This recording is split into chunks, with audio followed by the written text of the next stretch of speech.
Good evening 100 days weight loss சேலஞ்சில் day 81 and 82 என்ன சாப்பிட்டேன்னு சொல்லி பார்க்கலாம். டே 81 அன்னைக்கு மார்னிங் வெந்தயம் சோம்பு சீரகம் ஊற வச்ச தண்ணி வந்து குடிச்சிட்டு ஓவர் நைட் சொக் பண்ண பாதாமும் கிரேப்ஸும் வந்து எடுத்துக்கிட்டேன். பிரேக்ஃபாஸ்ட்டுக்கு 10:30க்கு ஃப்ரூட்ஸ் தான் வந்து எடுத்துக்கிட்டேன். மாதுளப்பழம், பப்பாளி, கொய்யாப்பழம், 2 எக் ஒயிட் வந்து எடுத்திருக்கேன். வெயிட் கம்மி பண்ணணும்னு நினச்ச உடனே ஆர்வமாக கடைக்கு போய் சில பொருட்கள்லாம் வாங்குவோம்ல, அப்படி வாங்கினது தான் இந்த மில்லட்ஸும். வாங்கினதோட சரி ஒரு நாளும் அதை வந்து சமைக்கலை. ஸோ இனிமேல் ஒயிட் ரைஸ்க்கு பதில் மில்லட்ஸ் எடுக்கலான்னு சொல்லி பிளான் பண்ணியிருக்கிறேன். இன்றைக்கி வந்து குதிரைவாலி அரிசியில் வந்து ஃப்ரைட் ரைஸ் வந்து பண்ணியிருக்கேன். அது கூட வந்து ஒரு கிரேவி வந்து பண்ணியிருந்தேன்.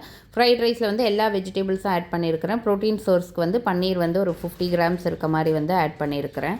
ஒயிட் ரைஸ்க்கும் மில்லட்ஸ்க்கும் டேஸ்ட்டில் பெரிய டிஃப்ரென்ஸ்லாம் எனக்கு தெரியல. நீங்களும் ட்ரை பண்ணி பாருங்கள். டே 83 அன்னைக்கு மார்னிங் ஓவர் நைட் சொக் பண்ண கிரேப்ஸும் பாதாமும் எடுத்துக்கிட்டு பிரேக்ஃபாஸ்ட்டுக்கு 10:30க்கு வந்து ஸ்ப்ரவுட்ஸ் கூட கொஞ்சமாக ஃப்ரூட்ஸ் வந்து ஆட் பண்ணி வந்து சாப்பிட்ருந்தேன். லஞ்சுக்கு 3:30க்கு வந்து இன்றைக்கான மில்லட் வந்து சாமை வந்து எடுத்துருக்கிறேன். சாமை அரிசியில் சாதம் பண்ணியிருக்கிறேன். அது கூட வந்து மீன் குழம்புல போட்ட மீன் வந்து 2 பீஸ் எடுத்துருக்கிறேன். 2 முட்டை போட்ட ஆம்லேட், பீட்ரூட் பொரியல் வச்சு லஞ்சு சூப்பராக ஃபினிஷ் பண்ணியாச்சு. ஈவினிங் 5:30க்கு பாதி ஸ்வீட் கார்ன் வந்து சாப்பிட்ருந்தேன். 2 நாளுமே டயட் சூப்பராக ஃபினிஷ் பண்ணியாச்சு. நாளைக்கு பார்க்கலாம்.